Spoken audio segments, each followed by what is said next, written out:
Hey, good morning, friends. Mark Holmes here with my buddy Cowboy Joe Boo. And as always, thank you guys for watching, commenting, and subscribing to the Joe Boo Sports Report. Without you guys, well, we don't want to make it without you guys because we can't make it without you guys.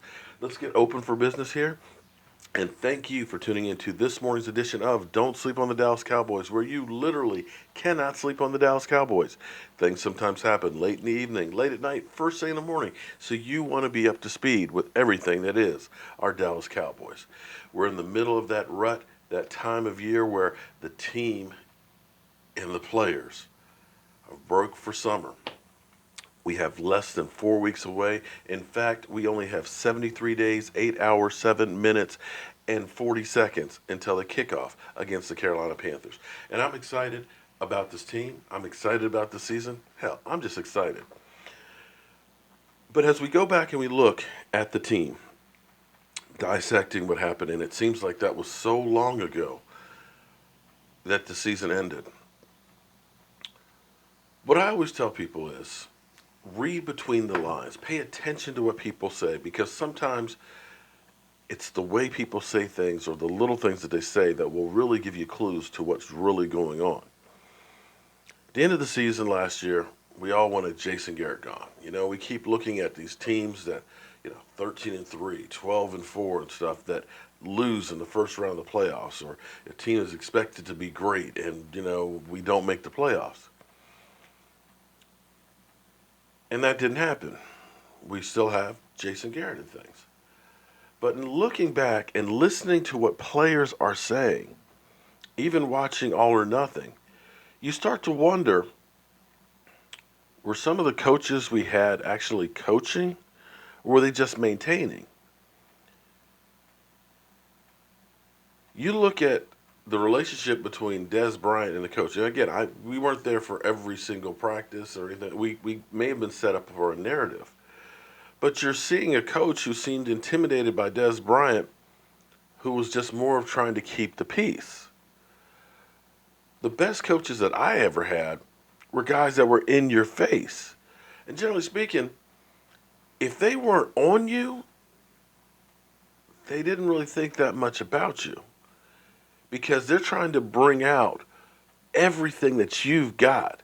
They see potential, and that's why they're on your ass. There's always one guy that you're like, why are they on me? Because it's like, look, you have something special, and you're wasting it. I want to get that out of you. And so as you hear guys like Cole Beasley who say, I'm really being taught the nuances, the route running differently than I ever was before. The first day of OTAs, they didn't throw a single pass to the wide receivers. They literally did running drills. They had a drill where they're literally running and they stop and they look and see where that foot position is, no matter where it is. Are they balanced or unbalanced? Because those things are key. It's like when I threw shot put and discus. This much space of being off with your foot or having it opened and closed when you landed on your drive with a shot put or having your face turned just a little bit changes all the dynamics of it and you don't get the leverage. So it's key that repetition over and over again of having the mechanics down where everything just flows. Footwork is key, and that goes across the board, whether it's offensive lineman, whether it's quarterback, wide receiver, everything is key. The little minute things that you don't think about are key. It's not about just catching the ball. It's about being in the right position to catch the ball. So you don't have to make a crazy athletic catch.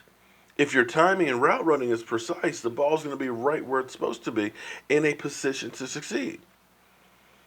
And you see the excitement of players. So none more than Byron Jones. Byron Jones is excited about being switched from safety to cornerback. Originally he was a cornerback and then went to safety. This is a quote from him in an interview from Blog of the Boys. It's fun. It's fun for me just to switch positions. It's a new challenge. Learning a new position. I've played it before, but it's kind of been a while, so I'm kind of like knocking the rust off a little bit. There's a long way for me to go, but I think Chris Richard is going to be the guy that is going to get me right, to get my footwork right, to get my eyes in the right place, to make me a better football player. Just having his energy in the locker room and having him out there. The guy even laces up cleats with us. He's out there with OTAs running around with us. Sometimes he's doing drills with us. Just his energy has been great. And his teaching points have been on point for guys like me with long arms and long legs. I'm just using all my assets and my advantages at the line of scrimmage against the receivers that we're going to face this year. That's a guy who is like wide open, is excited about the changes. And what he's saying is listen, I'm learning the nuances of things that I hadn't been taught before.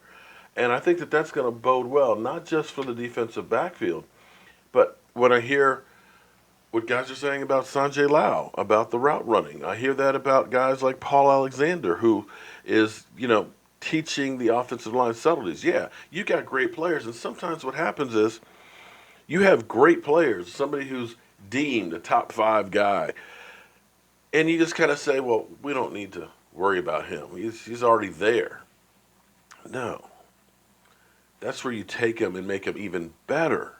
So I wonder, with a guy like Des Bryant, did we just kind of sit on his laurels instead of really challenging him to be even better? These guys, young guys, they're wanting to practice. They're wanting to be there. They're wanting to learn. They don't want days off. They're chomping at the bit to make names for themselves, to take it up to another level. And I'm excited as can be about that. And you go on. They ask him, well, what's Coach Richard like, as far as off the field for you? Does he have any adjustments for you, eating-wise or stuff like that? And Jones says, no. For me, I think he respects that I'm a pro. He's not going to be like trying to change my diet or anything like that. We have nutritionists for that.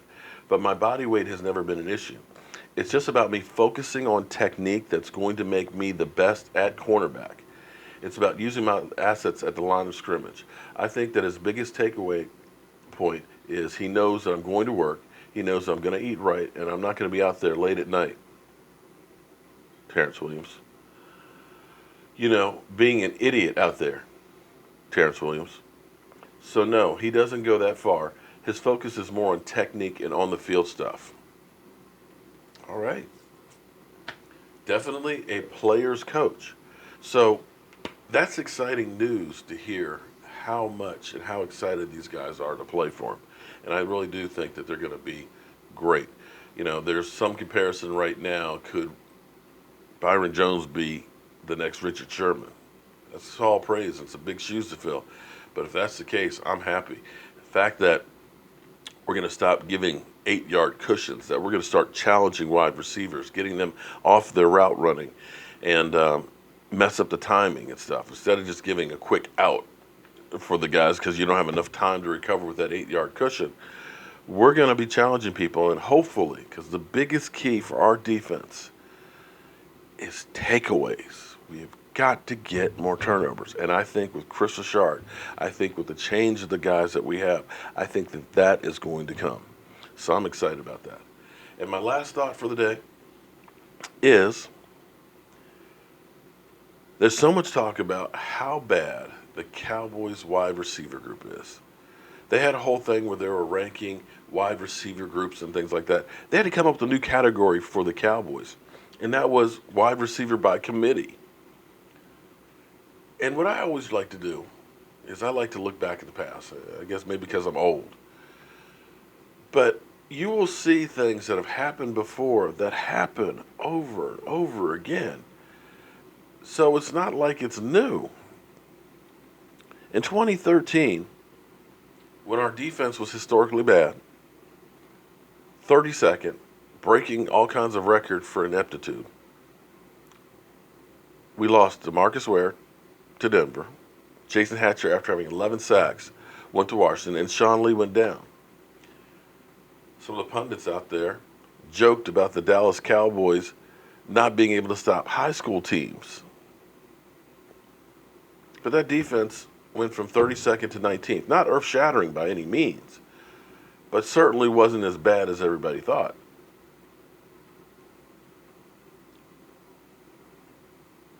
Last year, they joked about the Cowboys got no pass rush.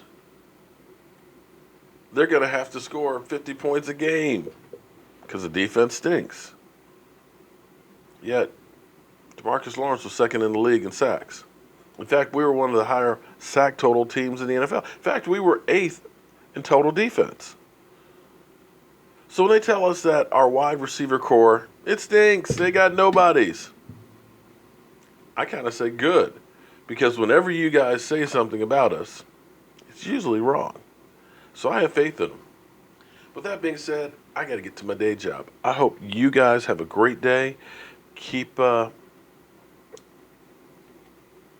making sure it's a productive day. And remember, it's only 73 days, 7 hours, 57 minutes, and 36 seconds until we kick off against the Carolina Panthers. I'm Mark Holmes. This is Cowboy Joe Boo, and hopefully I got the sound right today. I've been working with it, trying to get it a little bit better. Let me know how it is. I'll see you soon.